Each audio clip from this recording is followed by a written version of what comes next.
վարչապետ, դուք հեռախոսազրույց ունեցաք Ռուսաստանի Դաշնության նախագահի հետ, հաղորդագրություններ տարածվեցին։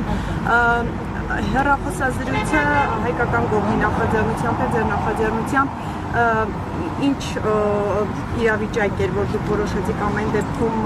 հորդորել այդ կամ առաջարկել հանել այդ սանկցիաները կամ դուք ինչպես ձևակերպում եք այդ սահմանափակումները եւ կարող ենք ասել, որ ըստ էության չստացվեց ձեր երկխոսությունը Ռուսաստանի նախագահի հետ, որովհետեւ համաձայնության մասին այնտեղ խոսք չեղավ եւ ի վերջո ինչու պարոն վարչապետ չի ստացվում լուծել հարցը, դուք վստահ եք, որ ընտրություններից հետո ձեզ կհաջողվի լուծել այդ խնդիրները։ Նախ երկխոսությունը ստացվեց, որովհետև երկար խոսեցինք։ Ինչ վերաբերում է նախ երկխոսությունը առնվազն մի քանի հարցերի շուրջ մենք եկանք ընդհանուր ըմբռնման, որ Հայաստանի Հանրապետությունը ամենակարևոր հարցը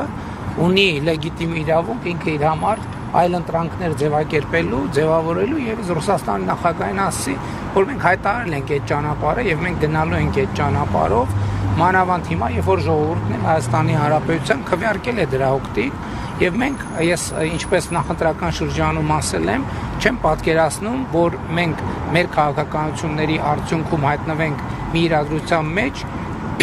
որ Հայաստանի Հանրապետությունը այլ ընտրանքներ չունի։ Հայաստանի Հանրապետությունը միշտ եւ բոլոր հարցերում պետք է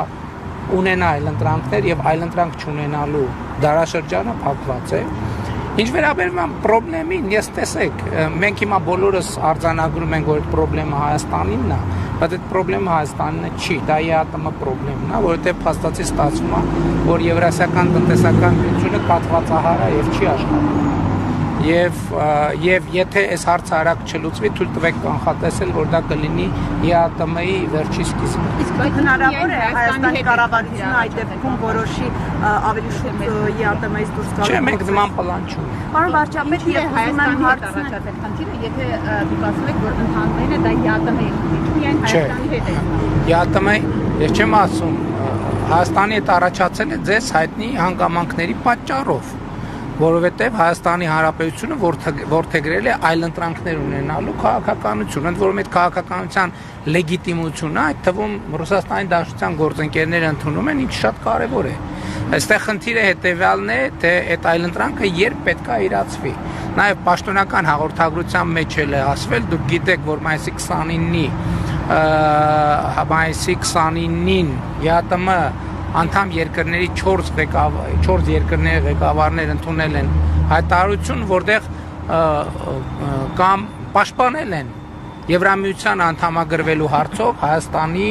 Հայաստանում հանրաքվե անցկացնելու իրադրությունը, ինչը վատ չէ։ Այսինքն այդ օրակարգի լեգիտիմությունը ընդունել են, բայց ես ուզում եմ հստակ նաև Ռուսաստանի Դաշնության նախագահին եմ ասել, որ հանրաքվեն չի կարող տեղի ունենալ առանց դրա առարկայի ներկայության։ Հետևաբար այդ հանրաքվեն անցկացնելուց առաջ մենք առնվազն պետք է դիմաց լինենք Եվրամիությանը անդամագրվելու հարցով եւ այդ օրակարգը պետք է այլընտրանքը պետք է ընկալվել դա իրենց կողմից։ Ես եկեք իմ դիրքորոշումների մասին ասեմ, որովհետեւ վստահ չեմ, որ այս հատվածում, բայց